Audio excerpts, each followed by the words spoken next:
Hi, Drew White. Hi, Mackenzie Taylor. How are you? Doing great. Good. I hear you just finished chatting with someone running for a House district nearby. Yeah, Aaron Reitz. And how did that go? I thought it went fantastic. He's running in a very competitive district, House District 47, over on the west side of Austin. One of the 12 districts, right, that flipped. Right, that's Vicki Goodwin's district. It's Vicki Goodwin's district, yep. He's one of, I think, 5 Republicans running for that seat right now. But it was the launch of our first new Battleground 2020 podcast series we're going to do to try to bring in as many candidates as possible. So I thought it went great. Thought he was a very interesting interview. Very interesting background, right, as a Marine and serving Afghanistan, and he married his middle school sweetheart, and yeah, I thought it was great. I enjoyed just learning more about him during the interview. And that's going to be a very interesting race going forward too. Yes. And that's Paul Workman's former district. Vicki Goodwin flipped it, but there were a lot of Republican statewide candidates that held that seat, right? Yeah. They won that district. Yeah, Abbott did very well. The governor did well. Glenn Hager did very well. George P. Bush did very well in that area, but the state house race obviously went dim. So it'll be interesting to see as we kind of hone in on some of these competitive districts, how it changes, right, from 2018 to 2020 in terms of both the Democrats and the Republicans, what they're running on, and what the electorate responds to, right, in just 2 years. We know it's going to be drastically different. So, that's awesome. Yeah. Well, where should people go to listen to this podcast? TheTexan.news/Reitz. TheTexan.news/Reitz. REITZ, for those of you who are like me, sometimes phonetically challenged. And it's not that easy of a name to spell. No, so it's thank not. you for spelling it for us. Yeah, you're welcome. Awesome, folks. Well, go to thetexan.news/Reitz to listen to the podcast, and we're available on all the platforms. We are that special. All the platforms. Awesome. Yeah. Thanks for listening. Thanks, y'all. Hello, everyone. Welcome back to another edition of the Texan Podcast. I'm Drew White, senior editor here at the Texan, and today we have an inaugural edition of the podcast. This is the first in a series called Battleground 2020. And with us today is our first guest in the Battleground 2020 series, Aaron Reitz. Aaron is a Republican candidate for House District 47, which was a highly contested district in the 2018 election. And Aaron has agreed to join us. He just launched his campaign, and we're excited to have you here. I'm happy to be here, Drew. Thanks so much. Absolutely. So, tell us a little bit about yourself, your background. House District 47, for those that don't know, it's sort of on the west side of Austin. That's right. And it's been a Republican district, but it was one of the 12 or so state house districts that flipped. That's right. During I guess you call it the Beto wave. Yeah, that's exactly right. Yeah. So tell us a little bit about, your background, what you've done. Sure. We'll kind of get into the electoral nitty-gritty here in a little bit. Right. But just who you are personally Yeah. and introduce yourself to folks. Yeah, so, like so many folks in booming HD 47, wasn't born in Texas, but moved to San Antonio when I was 12 and met my now wife, Meredith, on the school bus. Believe it or not, I had hair at the time. Wow. I was the new guy, so there was some buzz about that. And she was just this cute redhead on the school bus. You met your wife when you were 12? That's exactly right. That's incredible. Met her when I was 12. That's exactly right. Now, we went to big public schools in San Antonio. Barbara Bush Middle School and Ronald Reagan High School. I love the name. But we were in different social circles. She was in student council, and I did athletics. And if you go to a giant public school, sometimes these groups don't always mix. So senior year, though, this was fall of 2004. After the last football game, we were at a get-together. She's there. I'm there. I finally tell her, I say, listen, we've had a crush on each other for a while. Let's just go out. And so she agreed. And we went out a couple days later, started dating. So we were high school sweethearts. We both went off to A&M. I went to A&M because I wanted to be in the Corps, serve in the military afterwards. Meredith, at the time, wanted to be a vet. If you want to be a vet in Texas, you go to A&M. That's right. But the way she tells it is after one too many cow temperature takings, which if you're familiar with that, I don't know. Yes. She said, you know what, I've had enough of this. I want more puppies and kitties, and this isn't for me. And she was kind of a 2%er. Okay. Didn't really buy. Now, I was all in the A&M cult. I mean, I loved it. Sure. So she transferred to UT after her freshman year. Oh, wow. And dumped me. Wow. She dumped me. Like a Longhorn should do. Yeah, well, I don't know about that. I don't know about that. But she dumped me. Okay. And she's, high school boy, moving on, got to move on. Sure. So she went to UT, and we were apart sophomore year, but we came back around junior year, got engaged at the end of our junior year, and got married right after we graduated in 2009. So she graduated from UT. Okay. With a degree in government. I graduated from A&M in 2009 with a degree in political science. And on the same day that I graduated, also commissioned as a second lieutenant in the Marine Corps. Wow. So we were married, we were in the Marines, we were getting ready to go to Quantico, Virginia, but did a little bit of recruiting work here in Austin first, then to Virginia, then to North Carolina, then to Southern California. And it was when we got to Southern California in early 2011 that we realized two things almost within the same week. Number one, that I would be deploying to Afghanistan. Wow. In 6 months. Sure. And number two, that Meredith was pregnant. Oh, that's incredible. So it was a blessing. It was like, yeah, I get to do this Marine stuff, and that's awesome. And, oh, babe, I'm so happy you're pregnant, but hold on a second. The calendar isn't really working out so hot. So I deployed when she was about 5 or 6 months pregnant. So my son, Will, was born halfway through the deployment. Okay. I was on an embedded training team. So we lived and worked with the Afghan National Army. Our goal was to try to get them to stand up on their own 2 feet. Sure. Which was, Very difficult. it's a task. Yeah. It's but the Afghans loved that my firstborn was there. He was a boy. And so, they loved it. So they called him Harun Kachak, which means little Aaron in their language. They threw a big, like a baby shower. Yeah. Slaughtered a goat for him and so forth. What was that like? It was wild. It was wild. And my primary mentee, he was in his former life before joining the Army, was a tailor. And so he made me like this custom outfit.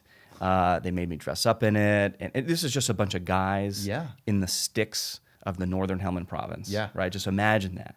And so we've got the goat being slaughtered for Harun Kachak. We've got my native outfit. And so as difficult as that mission was, as much as I was banging my head up against the wall, for so many, we'll do another podcast and talk about Afghanistan. It was still such a great experience for me to build those relationships with those Afghans. Yeah. And I came away from that deployment just thanking God that I was born in America. We have no choice over where we're born. Yeah. We could have just as easily been born in Afghanistan and had completely different lives, but we were born here. And we ought to cherish that heritage that I think we were just sort of fortunate by God's providence to give us. So came home. My son was about 4 or 5 months old when I met him. And I knew that I kind of wanted a different life for the next 30 years or so. I think some folks really feel that burden to spend 30 years. For me, it was like, I want to coach t-ball, and I don't want to miss ballet. And well, I've got a 6-month-old. I understand. Do you just have the one 6 months old? Yeah, I've got one 6-month-old son. So boy, what's his name? His name's Jack. Okay, got it. Yeah. So my boy, his name, we did not name him Harun Kachak. Okay. I was going to ask that. We named him William. Okay. Which they cannot say William. Like they're like, oh, William. We don't. They know biblical names, right? And so Aaron is Moses' brother, and so they know Musa and Harun and so forth. Anyway, Meredith got pregnant again with a girl this time, and we were like, let's think about some options outside. Took the law school admissions test, was able to get in here to UT, so we started to sort of phase out. Got out in 2014 as a captain. I still am in the reserve, so I drill up in Abilene, Texas. I like to say that my whole sort of professional life spans like Dawn Buckingham's district. It's like my life is here in Austin, but then it goes all the way up to Abilene. Oh, wow. So got out, went to UT. 2 kids, still have 2 kids. William, now age 7, Caroline, age 5. And UT was great. I mean, I felt like I went to law school to stay in the fight, fighting for our country, defending our constitutional principles, protecting the flag and what it stands for. But I was just wearing a different, I was wearing this instead of a uniform. Sure. First year of law school, my peers elected me as the Lino Graglia Conservative Student of the Year, which if you know Lino Graglia, he's sort of been a pillar in conservative legal thinking here in Texas for decades. Second year of law school, I was president of the Texas Federalist Society, which, if you're familiar at all with Trump's judicial picks and so forth, it's a big deal. It's a big, it's kind of It a is. big deal. Yeah, It's kind of a it big is. deal. It's okay. Kinda- You can certainly. It's take kind of a big deal. So I was the president of the student chapter Got it. my second year, and we were selected from among 200 chapters nationwide as the chapter of the year. So we got the James Madison Award that year. And then during my third year of law school, I was editor-in-chief of the Texas Review of Law and Politics, which is one of just a few conservative law journals in the country. Left UT, moved to Houston for just a short bit to practice corporate law at an international law firm, formerly called Bracewell and Giuliani, Okay. Rudy Giuliani, now just Bracewell LLP. Wonderful law firm, but really felt that I had been taken out of the arena. You know, here I was doing Yeah. corporate law. I mean, it was sophisticated, it was great, the pay was pretty good. I've heard that too from it's- other people who've kind of done corporate law or kind of moved into that sort of sphere, and they Yeah. sort of they get pulled back towards like constitutional law, or they get pulled back sort of in a Yeah. different direction. I've heard that from a It lot of was the folks. pull. It was the Yeah, pull. yeah. It was just, I think that just doing some reflecting over the past several years on vocation, what has God called us as individuals? And he's called me to do something. He's called you to do something. He's called Ben to do something. And trying to figure out what that is a lifelong project. And I just kind of knew that this isn't what I'm supposed to be doing. Yeah. I mean, some folks do it and they do it great, and they're good conservative Texans, good Americans. Yeah. And they do that, but it wasn't for me. And when Don Willett got confirmed to the Fifth Circuit, Governor Abbott made good on his appointment, on his commitment to appoint his general counsel, Jimmy Blacklock, to the Texas Supreme Court. Yeah. And I said, this is my out. I mean, this will get us back to Austin. This will get me back into sort of government world where that's where my heart is. And applied close to Christmas of 2017. Came to Austin the next day. Made me an offer at the end of the interview, which I accepted. I told Meredith the day before. I met with a lot of At the end of the interview. At the end of the interview. Because here's the thing. I think Justice Blacklock and I had gotten to know each other during law school. This wasn't the first time we had met. I mean, if you're sort of conservative legal circles, It's a tight circle. It's a tight circle. Yeah, it's a tight sure. circle. Bigger than you may think here in Austin. Yeah. But it's a tight group. Yeah. So I was very blessed to have been given an offer, which I accepted. And I told Meredith the night before, I said, babe, this is your last exit. Like, I need to go prepared. And she's like, how much of a pay cut are we taking again? So I took a 70% pay cut. Oh, wow. 70% pay cut to move here, but it was absolutely worth it. So for the last year and a half up until very recently was Justice Blacklock's inaugural law clerk. So there's two inaugurals, inaugural law clerk and inaugural battleground podcast. You're a member. trendsetter. That's what I'm picking up here. That's what people say. That's what people say about me. So, I'll take it. So really worked on some great cases, mentored by just an amazing conservative legal thinker, Jimmy Black. Also a young guy. I mean, I'm 32. Yeah. He's 38. So just that friendship that we developed over time. So he went from Jimmy to Justice, and he's still Justice Blacklock to me. But as we were doing some due diligence on this seat and sort of thinking, what's next? What's next post-clerkship? Because these clerkships, they have a finite amount of time. Yeah. Had an offer to go back to Houston, really just didn't, I didn't want to go back to Houston. Wanted to stay here in Austin where all of our friendships and relationships are. Knew that I didn't want to abandon the arena that I had just gotten back into. Looking at the lay of the land, talking with some friends and mentors, and HD 47 starts to become like a real thing. Like, this is possible. This is something that I want to do. This is something that after conversations, maybe I can do. Well, is there a path to victory? Yeah, there's a path to victory, and we'll talk about the path to victory, I think, sometime today. For sure. So doing that, figuring out what I want to do post-clerkship. I'm also currently serving as the chairman of TPPF's Liberty Leadership Council, which is sort of a network of young professionals who care about sort of free market, conservative principles. So I do that on the side as well. But Justice Blacklock and I reached a point where we said, okay, I want to do this, run for HD 47. I want to do this. I can do this. I feel very good about my ability to win the primary. I feel very good about my ability to unseat Vicki Goodwin in the general. And this is a real thing. So, Judge, can I run for office while being on the court, though? Yeah. And he's like, no. No, you can't. And I'm not going to ask if we can make a special exception. Right. So here's what we need to do. We just got to pick a point 4, 6, 8 weeks ahead, and you just got to resign. You got to resign from the court to pursue this, because in politics, you got to strike while the iron's hot. Yeah. Otherwise, you're going to miss your opportunity. That's true. So we picked a date. Friday, May 3rd was my last day on the court. Immediately joined a really great law firm called Cobb & Counsel. We do administrative litigation. We sort of represent professionals and businesses as they're navigating the thicket of like state and local regulations. Oh, wow. So That's a full-time job in and of itself. well, it literally is a full-time. Yeah. It is my full-time job. No, I mean, even aside from running, right? Oh, or doing yeah. that is, I mean, there's so much there. But I've got the support and flexibility from my boss, Bill Cobb. I mean, he's a great mentor, an amazing lawyer. Check us out, cobbxcounsel.com. That's if you have any administrative disputes, There you go. we could take care of you. So here we are. We're running. I think that we stand a very good chance. This is a battleground seat, and I think we can win it. So you want to talk about HC47? Yeah, let's jump in. So, I mean, for those that don't know, HC47 is currently represented by Democrat Vicki Goodwin. It was a 5,000 vote difference. Yeah. It wasn't a sort of landslide necessarily. No. It's a pretty close district. That's right.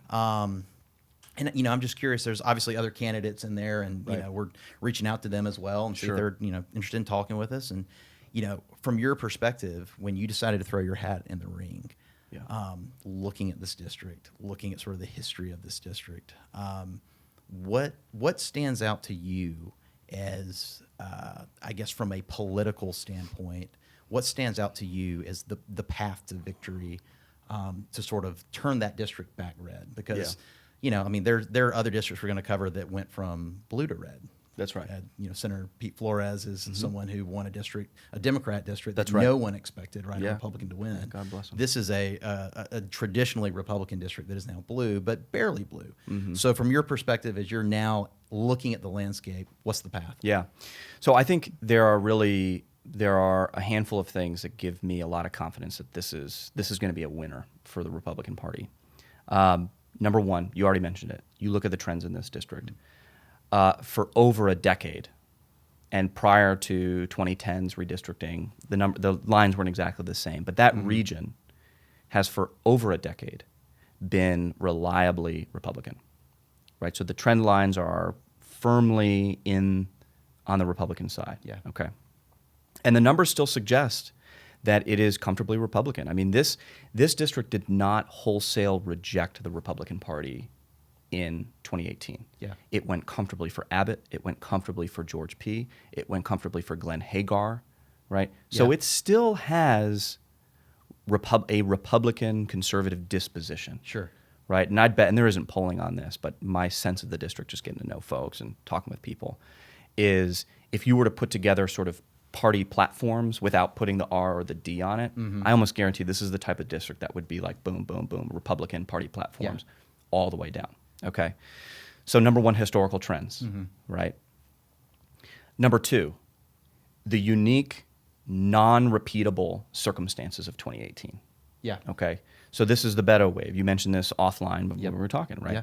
I mean, some folks have referred to Vicki Goodwin as sort of surfer girl. Because the district didn't inspire a sort of blue wave in the district. She didn't lead the charge to sort of flip the House or this Sure. particular seat, right? It's kind of a top of the ticket thing. And it's true on both sides, right? top When of it's a Republican wave, you're kind of riding those That's sort of right. coattails, and Democrat wave, same thing. That's exactly right. Yeah. So I think in this district, you look at this district, right? It's suburban, it's upper middle to upper class. Like the voting trend, this is sort of prototypical suburbia that was a little bit squeamish about Trump, not his policies, but you had a lot of, families that were saying, gosh, I'm for Trump, but, I'm not super in favor of his tweets or The his persona the and- persona. Like, Sure. I don't want my young boy to grow up to be like Donald Trump, Sure. or I don't want my girl to date. It wasn't, but they're still for him. You see what I mean? Like, Yeah. it's kind of like, It's but a interesting. lot. So from your perspective on that, so it went for Abbott, Yeah. George P. Bush, Glenn Hager. Why did the state House race go Democrat? Was it more to the effect of, Yeah. Vicki Goodwin just sort of ran a good campaign at that time? I think Was it? Paul Workman didn't run a good campaign. What's your Yeah. analysis of that? Yeah. So my sense is, and I think that Vicki Goodwin and Paul Workman ran a fine campaign. Yeah. He was well funded. I think it's hard to say, and I think with these postmortems, hindsight's always 20/20. Like, okay, did the district get exhausted by a decade-long incumbency? I don't know. Did that have an effect on like sort of depressing Republican enthusiasm in the district to fight the blue wave? Some people do get tired of just, they've had the same person that represents them and they just, yeah. And I'm not going to sit here and sort of say like, oh, the reason why Paul Workman lost is because he was bad on XYZ issues, or, maybe if Jay Wiley, who was the Republican primary champ, maybe if he was at the top of the ticket. I'm not going to speculate on any of that stuff. I personally like Paul Workman. I consider him to be a good, Republican statesman. He's always carried himself, I think, in a way that I really admire. So Vicki Goodwin, I think, ran a safe campaign. So when you combine, so this was like my second point a moment ago, like the non-repeatable unique circumstances of 2018, which I don't think we're going to see again, right? You have this electrifying Democrat candidate at the top who is admittedly very attractive. Put his policies aside, and I don't mean just physically attractive, although, I don't know, maybe we can go there. I don't know, depends on how long the podcast goes, right? But just an attractive political candidate, right? Who's high energy, and not in the Trump sense high energy, but like, authentic, dynamic. He jumps on tables, like people, he's youthful in his demeanor. That, you put him up next to somebody like Ted Cruz. Now, I'm a big Ted Cruz fan. Big Ted Cruz guy. But in a district like this, it's kind of like, Ted Cruz versus Beto, I kind of like Beto a little bit more. Vicki Goodwin not making a lot of mistakes on the campaign trail, just sort of a buttoned up, presentable, standard, but really a radical Democrat, but just presents well. Incumbent exhaustion. But what we have different this time around, right, is number one, there are no incumbents. Number two, Beto might be on the ticket, but it's in a completely different capacity. Right. The calculus is not Beto versus Cruz anymore. It's a completely different set of factors to consider. Number three, no more straight ticket voting. That's a huge political advancement, I think, and you've seen this. You guys are all watchers of politics. Suburban Republicans, whether in the judiciary, our courts of appeals, or state house seats, I mean, they just got... Oh, yeah, the Houston area got wiped out. They got wiped out in large part because of straight ticket voting. Right? So that's done. Right? So that's the sort of... Do you think it cuts both ways? I'm just curious. I've heard from some folks, like, your assessment, where they're like, this is going to be very helpful. And others who are saying, like, it may not be that helpful, right? I mean, depending on who the candidate is or what the office is, right? Well, I think you've answered it then. I think that, like, it can be... I think given the polarization of somebody like Donald Trump, who, I voted for Trump and I will vote for him again, barring some extraordinary, crazy circumstances. But given his sort of the divisiveness of him in the suburbs, in particular, I just think that in this case, no more straight ticket voting. Now, if we had like a Ronald Reagan at the top of the ticket, right, then I think Republicans want to, they would benefit from the straight ticket voting. So, historical trends, path to victory, right? Historical trends. This place is a Republican district. It's a Republican district. Number two, non-repeatable, unique circumstances in 2018 that I think are going to be gone in 2020. Number three, I think that the Democrat Party of 2020 is totally different than the Democratic Party of just 2 years ago, and is certainly not a Cruz, Beto type of dynamic. Today, the Democratic Party is full-blown. I mean, it's mainstream socialism, mainstream infanticide, right? Mainstream hard LGBT, transgender type of dynamic. If you'd like to hear more of my conversation with House District 47 candidate Aaron Reitz, visit thetexan.news/Reitz. That's thetexan.news/REITZ. There, we talk about what he would do if he were elected into office, as well as his thoughts on the lack of advancement of the heartbeat bill in the Texas legislature, and who he thinks should play a proverbial Captain Texan superhero. Thank you so much for listening.